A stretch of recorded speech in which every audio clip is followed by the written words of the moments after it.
We're visiting today with Dr. Robert Dix.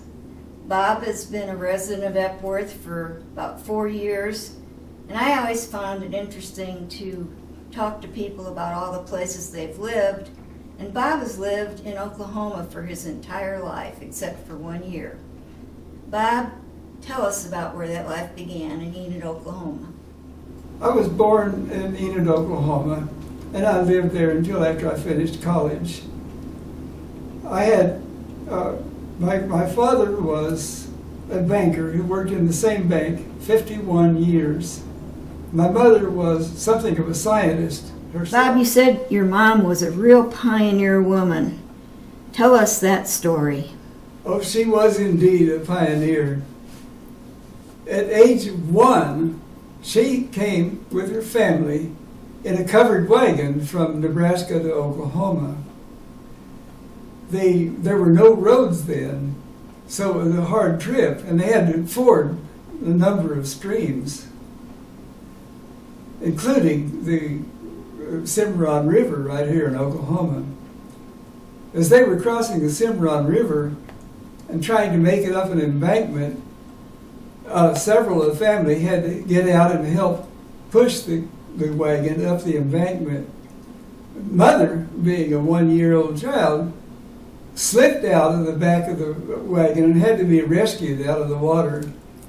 Yes, they settled in western Oklahoma, right next to an Indian reservation. The children played with the Indian children, some of whom did not know a word of English, but they got along just fine. The Indians were good neighbors. When they built a sod hut, and they lived in that the first winter, and then they built a cedar log cabin the next winter. They moved to Enid. Her mother went to Phillips University, and she was the first person in her family ever to graduate from college. I had 2 older sisters. Mary Jo was a pianist and cellist and taught school. Shirley was always active and mischievous, and being something of a brat herself, I was often involved in some of her own hijinks. Well, tell us about some of those shenanigans. You started early. When I was 5, I mixed together some household chemicals one day in a jar lid and placed that on the bathroom stove to heat. When Mother found me, she found me just in time to hear me say, didn't explode. Then when I was 11, I found a skunk and thought it might make a nice pet. The skunk had his own ideas about that, and I remember standing in the backyard naked, being hosed down with a garden hose for what seemed like forever. Even my dog Ringo wouldn't go near me for 2 days. There was another story that involved a firearm. When I was 6, I climbed up on the lavatory and climbed up the several shelves of the medicine cabinet, and just below the 9-foot ceiling, I found on top of that medicine cabinet a treasure. It was a .22 caliber semi-automatic pistol that my dad had placed there years before, where no child would ever find it. Right. But that gun was dusty, and it needed to be cleaned. When Mother found me, I was washing the gun with ivory soap in the lavatory. Shirley and I found a bottle of red stamp pad ink in the alley, and something should be done with that. So Shirley poured the ink on my arm, threw on a handful of dead grass and leaves to look like a horrible injury. When Mother saw that, She was horrified. But when she found out it was only a joke, she was not amused. So you went to school all through grade school, middle school, high school in Enid, and you went on and attended Phillips University. When I was second year of university, I was a sophomore. A little girl one day asked me, "Bobby, what are you going to do with your degree in zoology?" Do with? That had never occurred to me. I had no idea what I was going to do.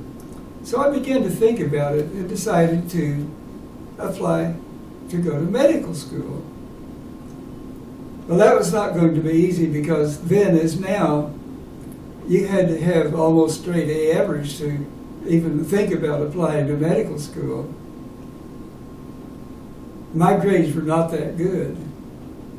But I applied anyway to Oklahoma and to Tennessee and to Baylor.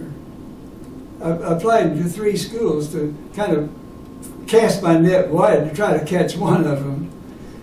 To my amazement, I was accepted at all 3 schools, and I elected to go to Oklahoma. The first 3 years of medical school were very difficult for me. With the unbelievable workload and sleepless nights, at the end of the 3rd year, I was worn out. So I elected for a 1-year sabbatical. Something happened in that 1 year, though. I met and married my first wife, Alicia.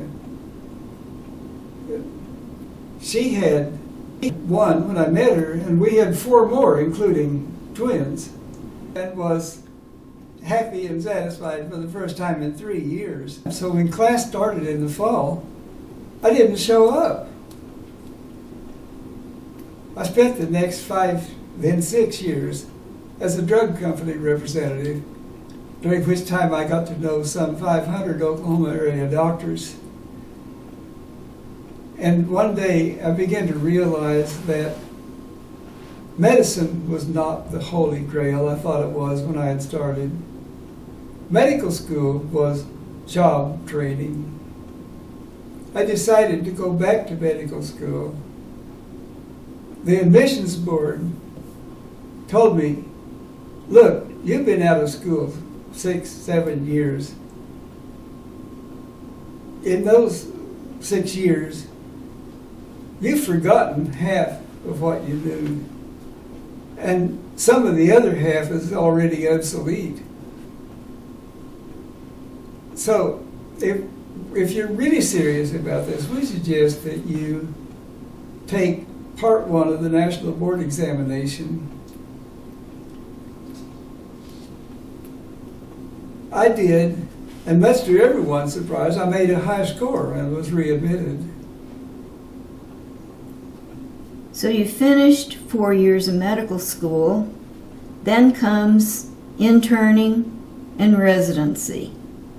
I interned at Baptist Hospital here in Oklahoma City. While there, I elected to take a 2-week elective in pathology and discovered that I really liked it. So I signed up for a 4-year residency in pathology. That was the time at which you met Dr. Huff of the Huff Ear Institute. Yes. What?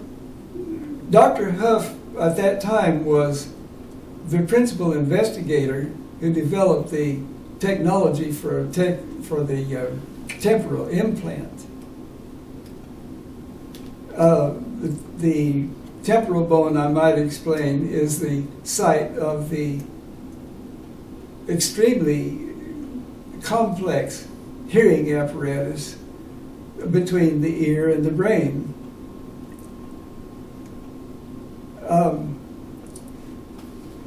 Dr. Huff and his other doctors at the Huff Institute went all over the world teaching other doctors how to do the cochlear implants.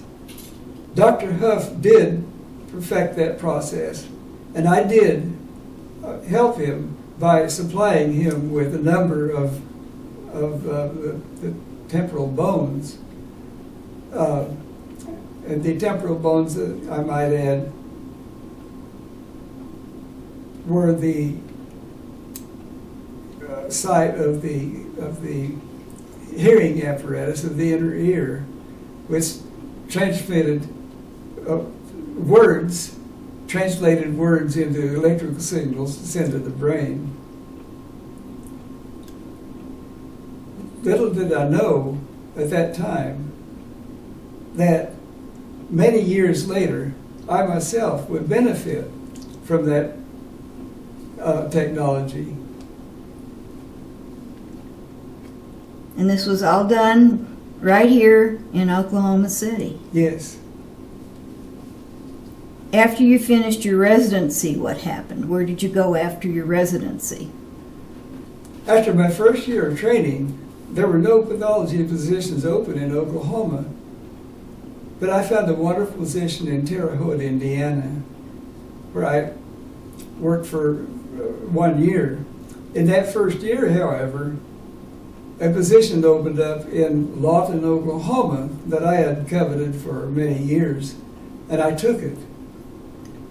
In Lawton, I became the director of pathology for Comanche County Hospital and Southwestern Hospital, and also did some consultations at the Indian Hospital and Reynolds Army Hospital. As a surgical pathologist, I examined surgical specimens and was able to help the doctors plan their therapy. I was also a cytologist. I did fine needle aspiration biopsies and bone marrow aspirations. I also directed the School of Medical Technology. I was also the state medical examiner for Comanche County. So you were the Quincy. Yes, I Comanche was Quincy.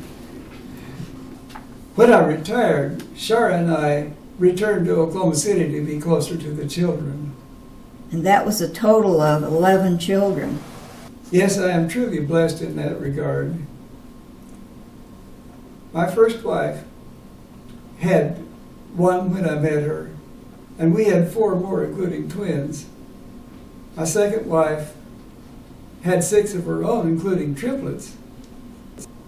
Both wives are deceased now, but all 11 children are mine. One of those children, Lynn, had aplastic anemia and required a bone marrow transplant. She was very fortunate to have an identical twin sister whose blood type was exactly the same as hers. And so they underwent the bone marrow transplant. That made a little medical history. They were the first identical twins to undergo a bone marrow transplant for aplastic anemia. All 11 children are now living happily ever after, so the story goes. Well, Bob, thank you for relating these stories. And Bob has a book of his stories. Hold that book up so we can see it. You'll find this book in the library, and it's all of the essays he's written for the Wright Group. So feel free to go into the library and check that out and read it. Thanks again, Bob. Yeah.